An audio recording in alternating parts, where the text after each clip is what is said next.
Yo, hijack. Guess what's up? What's up? You sound so unhappy right now. It's the gout. It's the gout? It's the gout. I thought it was because we missed San Diego. Well, we missed going to San Diego this year. You can get the same information staying at home. You pretty much can. And guess what, y'all? We That's got what the we same do, information. And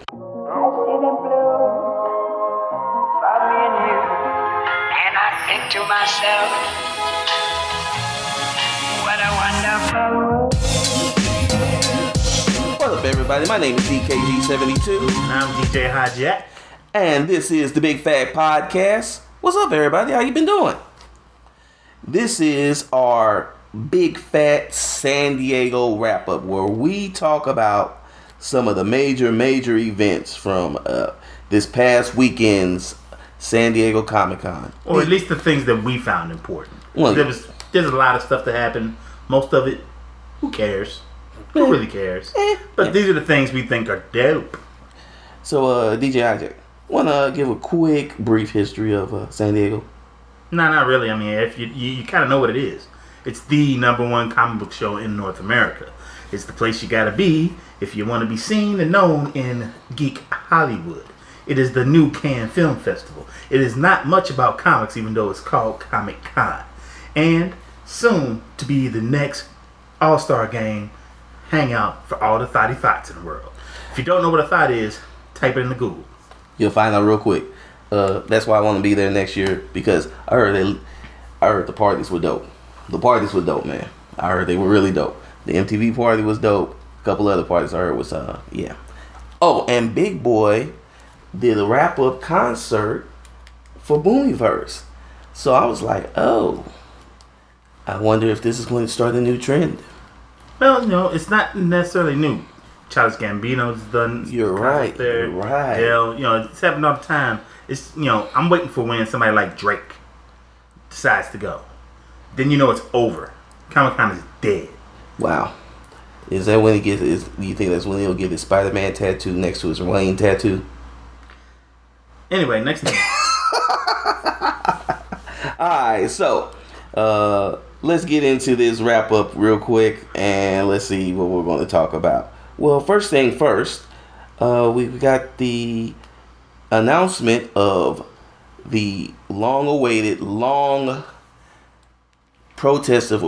wanted for season 3 of Young Justice. That's right, Young Justice, a cartoon that I thought was pretty aight, but apparently fandom thinks it's the best thing since sliced white bread. And sliced white bread is pretty good. Oh, it's amazing. Oh, yeah, it's amazing. Yeah.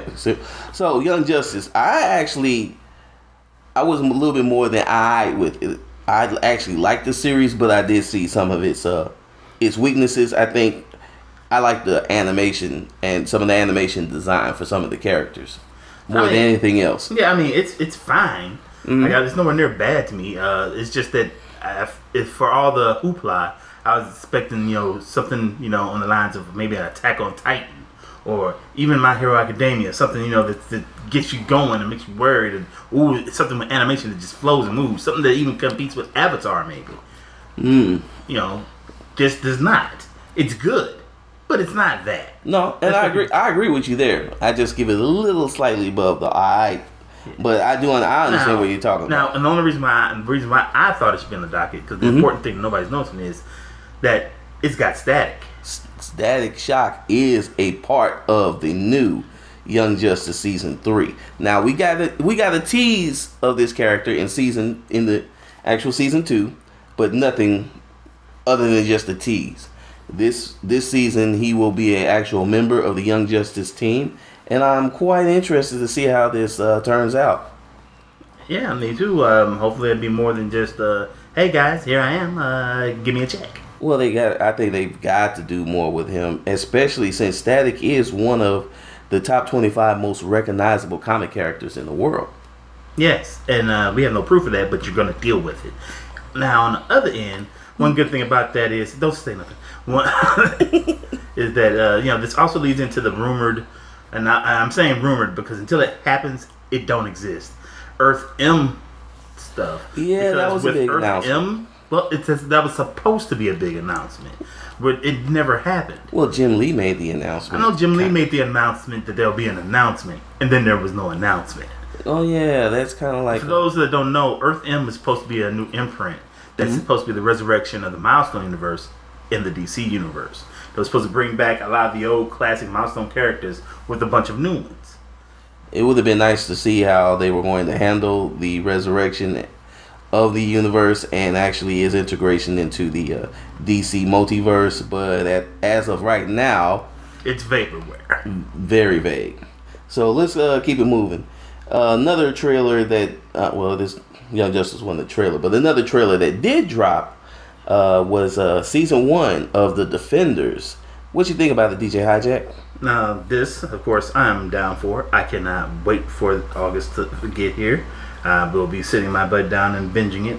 I don't do the whole night through. I watch half of it, take a break, then finish it off. Okay, I'm going to be honest. I'm the one that does the whole night through, and then I hate myself the very next morning. Well, yeah, the very next morning after I've not had sleep for hours on end. But it will be interesting to see how they handle all 4 of these popular characters. Well, 3 of these popular characters, and one that's kind of everybody's on the fence about.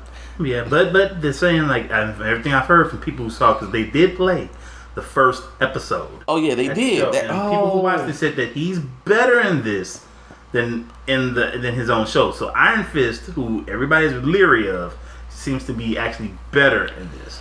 Well, and for the trailer, it seemed like they have a defined direction with his character, and I think it's going to play an integral part in the storyline. All I know is I'm ready for coffee time.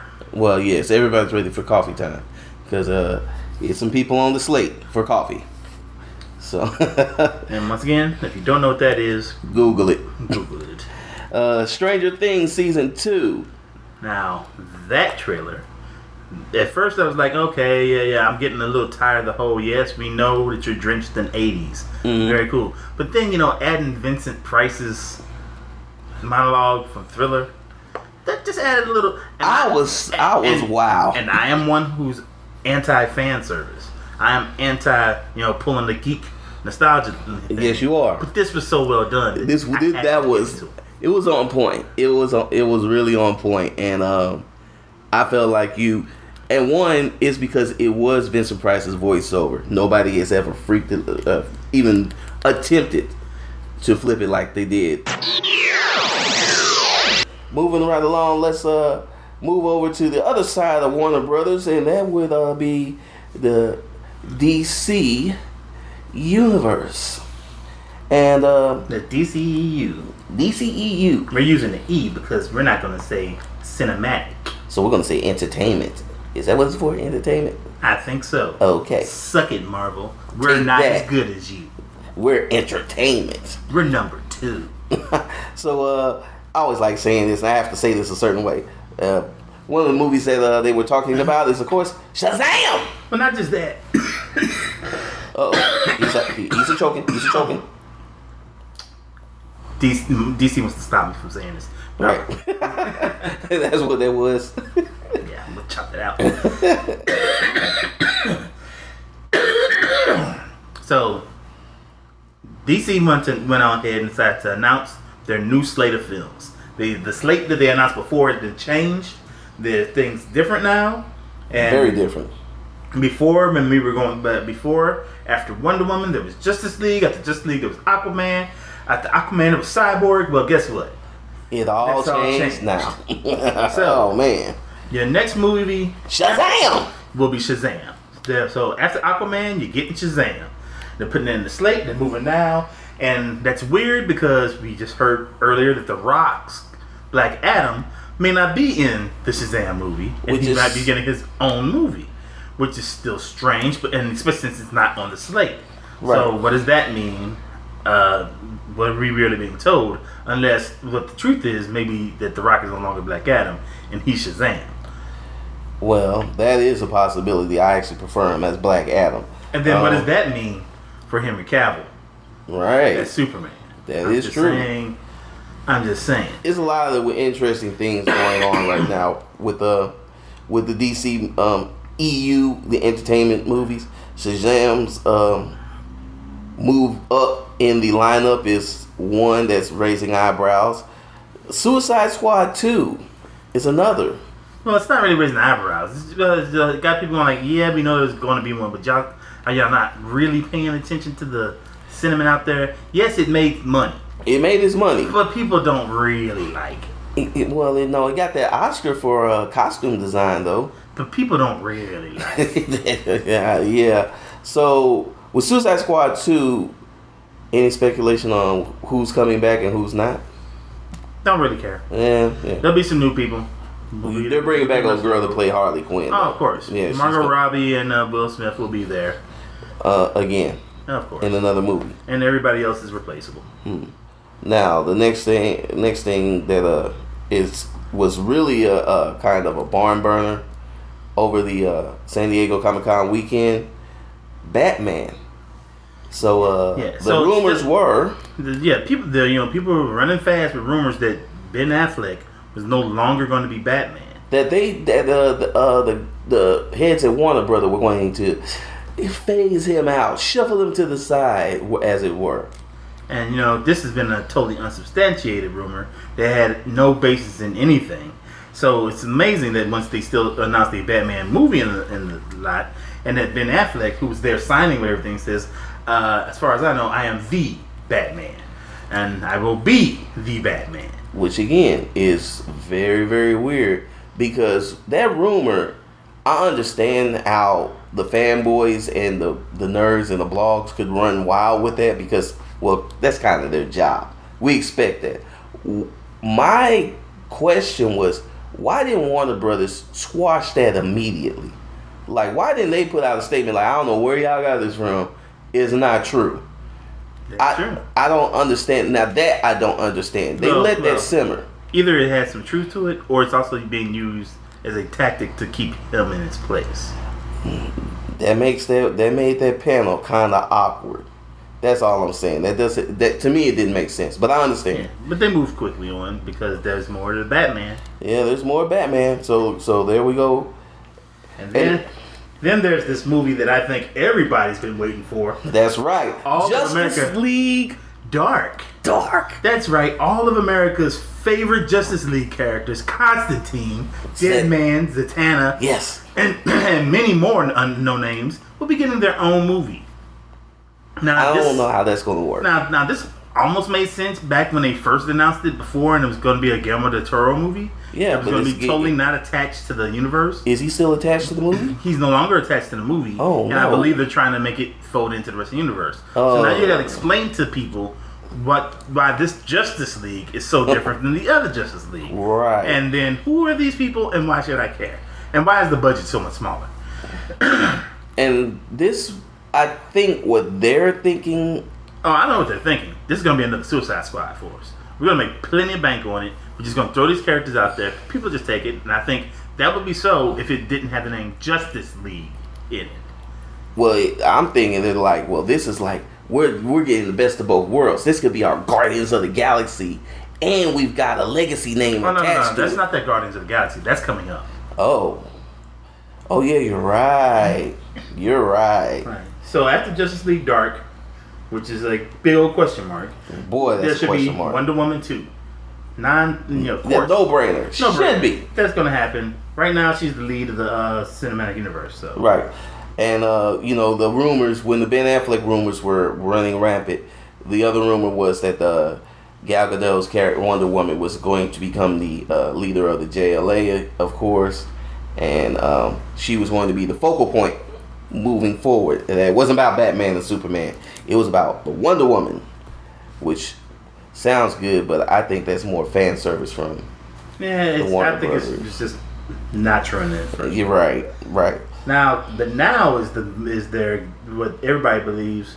This is their Guardians of the Galaxy. Oh yeah, Green Lantern Corps, not the Green Lantern.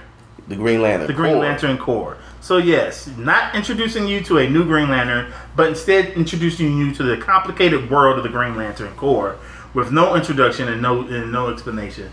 I think this is going to be their Guardians of the Galaxy. Well, I'm sure of it. I think they're going to bank on the fact that Kilowog, no matter who voices him, for some reason people gravitate to the character because he's so unique looking. And nerds who watch it on cartoons. That's what I mean. This is the regular world. They don't really have a knowledge of this stuff. That's true. But what they do, but I think the other thing is this makes it easy for DC. Mm-hmm. They can go and say, hey, everybody's been bothering us because they want Jon Stewart. It's a good, easy way to get him out. Right. They're like, the Daily Show ended and, it's perfect time for him to become Green Lantern. No, and so they can have the black Green Lantern, Jon Stewart. He could attack the White House. That's right. No, so they thought now we can get him in. We can get Kyle Rayner. We can get Guy Gardner. We can get in all this slew of characters that everybody's been asking for, and then everybody that's not Ryan Reynolds. Exactly. Well, you never know. You never know if Josh Brolin can be Cable and Thanos. Why can't Ryan Reynolds be Green Lantern and Deadpool? Because of how badly he was talking about Green Lantern and Deadpool. I bet checks change your mind. Yeah, you got a point there. Checks change everything. Alright. After Green Lantern Corps came the announcement of another interesting movie choice, Batgirl. That's right, Batgirl. Now, the dream was, hey, we got Joss Whedon. That's right. We are now about to make Buffy the Vampire Slayer a part of the freaking DC universe. Because he was just going to do Buffy the Vampire Slayer. He wasn't going to do anything different. Right. I know, I'm probably going to get hunted down by Whedon Knights. Not a fan. But I mean, honestly, that was it. Literally, that's the setup of Batgirl. So now that also brings up something else. So everybody jumped to conclusions with this something else they showed later, which was the trailer. Jumping ahead of it, the trailer for the Justice League. Now this new trailer, bombastic, much longer. Once again, focused on other people like Wonder Woman, right, and such, and a lot of Aquaman. Gave you a lot of Aquaman. Gave you a little bit more Cyborg, but just enough to let you know he don't matter. Right, because he didn't get that much time at all. Exactly. Everybody else got time, even people who might not be there. But I loved how everybody was talking about. See how great this is. See how bright it is. See how much fun it is. That's Whedon right there. Thank God Whedon has shown up to do something that Zack Snyder couldn't. But wait. I thought I saw somewhere Josh Whedon said that he hasn't even picked up a camera yet. Oh yeah, that's right. They're just now starting the reshoots. So to have that edited and the CGI done all that time, there's no way that Josh Whedon has gone and reshot any of that for that trailer. That's Zack Snyder's footage that everybody's jumping. In fact, they were killing DC because they said Justice League got to do about $50 million more worth of reshoots. I guess that means the movie sucked. Apparently, Josh Whedon never did the reshoots or he hasn't done them yet. They're about to be done. He hasn't done those yet. So they built the trailer off of the footage that and everything that had been done under Zack Snyder before he had to leave under some of the situation.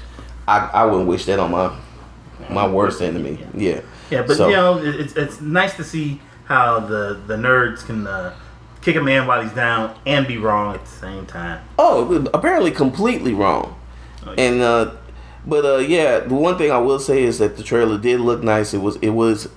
I was a lot happier with it. I'm still a little on the fence about it, but I like the trailer.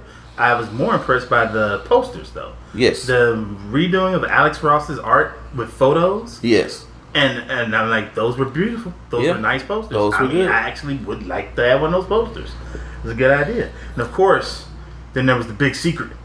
Ooh, there's somebody showing up. Somebody showing up. Some people said, see, there's proof. It's Green Lantern. Because Steppenwolf says no lanterns in the trailer. He did say that. And there's a little bit of green reflected off of Alfred's glasses. That is true. But if you pay attention, the person who walks up has a blue shirt and a red cape.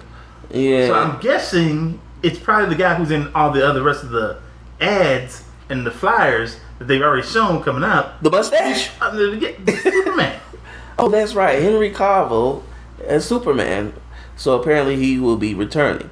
Now, again, Which you know because this kerfuffle with the mustache that's been going on. Right. Which just shows that Paramount are assholes. Right. Because they could have let him cut off the mustache. Yes, he could be wearing he could just wear a fake mustache for their movie. But no, they're like, oh no. No. He's keeping that on. He's keeping the mustache. You guys got to figure out something. Oh, that's the worst. That is a pure a-hole move. Right, that is. I applaud it. Yeah, you would. Now, my only reservation with the Justice League movie is I wasn't happy with Batman versus Superman, not because I'm a fan one way or the other. I actually wanted this to be a good movie. I had issues with some of the storylines, and I definitely had issues with the ending of the movie. It was a disappointment to me.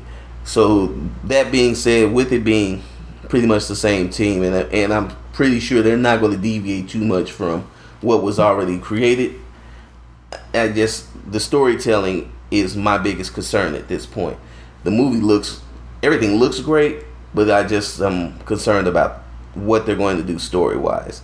But that's my concern, my fanboy concern. Yeah, I think the story will be fine. I think the little retouches that Joss Whedon will be fine.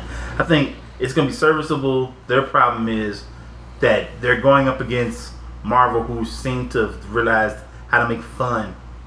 Right.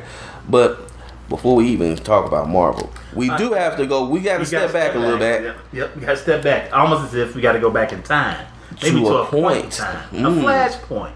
And that's what we're going to be talking about next, Flashpoint, which is going to be the subject of the Flash movie, which, again, very interesting choice. So we're going to go through all these movies, take this is going to be at least 3-4 years. Right. And then we're finally going to get a Flash movie. Not Flash by himself, but Flashpoint, which means it's basically another Justice League movie. Exactly, which means also a lot of time travel and time disruption. Without any explanation of who the Flash is or what's going on. This is a good way to introduce things to an audience. Yeah. Now storyline I wouldn't have went with, but now I've heard rumor that this is also a way for them to say these movies don't do well. Say they do need to get rid of Affleck. Well, with Flashpoint, at the end of it, you can have all new people. Kind of like how they did with X-Men Days of Future Past. Kind of like that. Yeah, so they could just reset the universe. That's an interesting way. That's an interesting idea, and I'm down for it. But again, it's just the storytelling choice. I understand the logic, but I don't know. So we'll see. But let's move on the Immortal Hall H Saturday. And if you were looking at Hall H, you were thinking of it as the WrestleMania of comic events. This would have been basically considered a squash match because Warner Brothers did their thing. They thought they were winning. They thought they had crushed the competition. Oh, they came in with trailer after trailer, announcement after announcement, panel after panel. And then Marvel came in like Goldberg and speared the hell out of them. Marvel went in like, hey, we only got a couple of things, but they're cool. And they thank you. dropped them. Now, first off, a big drop that nobody expected was Ant-Man and Wasp. Man. Now, I like the way they kicked that off by having Pena and Rudd tried to explain the Marvel Universe history to Michelle Pfeiffer. Oh my God, that was hilarious! Great time, smart showmanship, right there. It was showmanship. The whole showmanship. Man. Apparently, I've seen clips of it, and just the clips, the crowd was just like they were just you could just tell everybody was in tears laughing at this show, and then on top of that, this is how Marvel does it. No, they didn't bring anything that we hadn't really not known about. There was no surprise, but there were surprises within the surprise. There was levels to this because they introduced the cast, which we knew, and then they said, "Oh yeah, we have Michelle Pfeiffer. She's going to be playing Janet Van Dyne, the classic Wasp." And then they also said, "Oh, and Black Goliath's going to be in this movie." And he's going to be Black Goliath. And he's going to be played by Lawrence Fishburne. That's right, Lawrence Fishburne, defecting from the DCU over to the MCU. Because he knows where that cash comes from, brother. That was bad right there. So now I wonder if he's going to continue being Perry White in the DCU. I doubt it. Yeah, I think so. He's already said. So he is defected, and he is going to be Black Goliath. And he's going to call himself Black Goliath. So this is going to be an interesting movie, and I think because it doesn't take itself very seriously, they're going to have a lot of fun. Speaking of a lot of fun, oh man! Then they wrote out, of course, the Thor train. Oh my God! Thor Ragnarok, or should I say, the best buddy movie in space that I think will be done in a long time. They told everybody. They told the director was telling us before the first trailer even came out that this is a buddy movie. They told us this is a space road buddy movie, and I don't think we listened to them because we just figured it was going to be Chris Hemsworth's Thor throwing around a hammer and trying to speak in Shakespearean language. And then the first trailer came out, the teaser, and everybody was like, "Oh, what is this?" And then that second trailer came out, and oh my God! Yeah, man. Now we got the new one. They showed it at the con. It shows us a little bit more. Gives us a sight of Valkyrie. Ooh, yeah, boy, nice little Thompson. bit there. Ooh, There. ooh. Carl Urban looking huge. Yeah, man. I did not recognize him as Skirtle. I didn't recognize him. He was in the first trailer too. I did not recognize him. That's right. Kate Blanchett as Hela, and Yeah, she's gonna be hella good. yeah, she's Gonna be hella good. She's gonna steal the show. Yeah. And everybody has always been complaining, Marvel villains just suck. Marvel villains, which side, by the way, compared to who? compared to There was no other villains to compare him to. What? Who? The Joker? That's one. True, because the Red Skull was a good villain. Actually, Baron Zemo from Civil War, just because he wasn't talking all that bombastic, people do realize he is the only Marvel villain to actually have come out with a clean win. Mm-hmm. Yeah, he broke up the Avengers. Yeah. So, yeah, Thor looks great. It's gonna be fun. It looks funny. It's bringing in all the characters you love, giving Idris Elba more to do than watch a door, and of course it's got the Goldblum. it's got the Goldblum, and there there's Goldblum touch. But you know what? I have to give them something that might top the Goldblum. What? Nothing can top the Goldblum. Talking Hulk and Surtur. Doesn't beat the Goldblum. Come on, the Talking Hulk. Doesn't beat the Goldblum. Especially when he was talking with Thor. Doesn't beat the Goldblum. Okay, I'm just saying. The Goldblum. That was But it's the Goldblum. Okay, all right.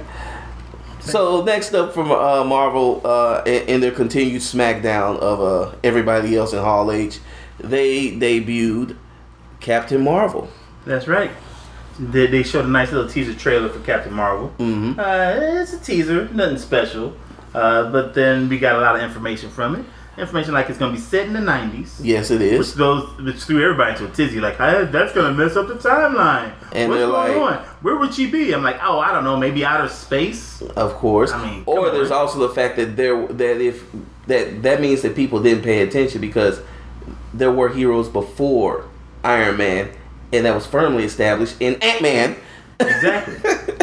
Because Michael Douglas's Ant-Man was doing superhero stuff way before Paul Rudd got it. Right. So and now, but this movie doesn't just have the 90s going, so we'll get some nice Counting Crows, maybe a little Smash Mouth. some nice stuff. Hey now, and we're also going to get Skrulls. That's right, the Skrulls. The Skrulls. See, and then you got good villains coming again, and that's a workaround because Marvel has the right to the Skrulls, but they can't use like the Super Skrull or any specific Skrull. Right. They need the Skrulls. They have to make their own Skrulls. And think about this, something that they got going on. What if you find out later that a lot of these heroes that you thought were heroes were actually Skrulls? Ooh, that would be interesting. Yes, sir. Yes. And by the way, we're also going to get the return of Sam Jackson as Nick Fury. Oh yes, with both eyes. That's right. Which means this is eye gouging. Right. So this is going to be interesting, which also means they're also going to be using that special industrial light and magic de-aging formula. It's not going to need that much for him because You know, just watch the movies from the '90s starring Sam Jackson. Yeah, Black Don't He kind Crack. of looked the same. Yeah. No, Sam Jackson kind of looked old all his life. Yeah. Just saying. Well, you know, he was Gator. So, but yeah, so Captain Marvel looks like it's going to be. I saw somebody said that it's going to be hard for Marvel to do Captain Marvel. To which, once again, I say, Ant-Man. Yeah, It doesn't make sense. I see. This is people just hating. Yeah. I'm hoping it's good. I love Brie Larson. I kind of like Captain Marvel as a character.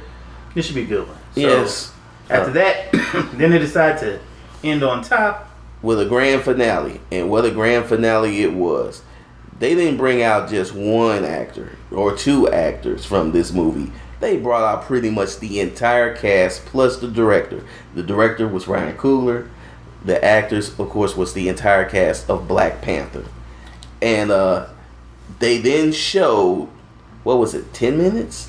10, 15 minutes of the movie. Yeah. They, wow people with that. I mean, just saying, come to America with superpowers. Pretty much. It's going to be the shiznit. And the report from Hall H was that after the 10 minutes were shown, they then proceeded to await another 10 minutes as the entire hall gave it a standing ovation. I don't know what, because they're not going to release it. I don't know what those guys saw. And that's the reason why Hall H, that's why you want to go. But whatever they saw, they said Black Panther is really going to be so lit. So that's going to be what everything is, where it's all at. Yeah, well, that was just about it. That was the way they ended up everything. Hall H ended with that. And there's probably a couple other things. What? No, they didn't. Well, that wasn't really the grand finale. Yeah. There was one other finale What was that? for Hall H. Well, there was another finale. Yeah, it involved a war.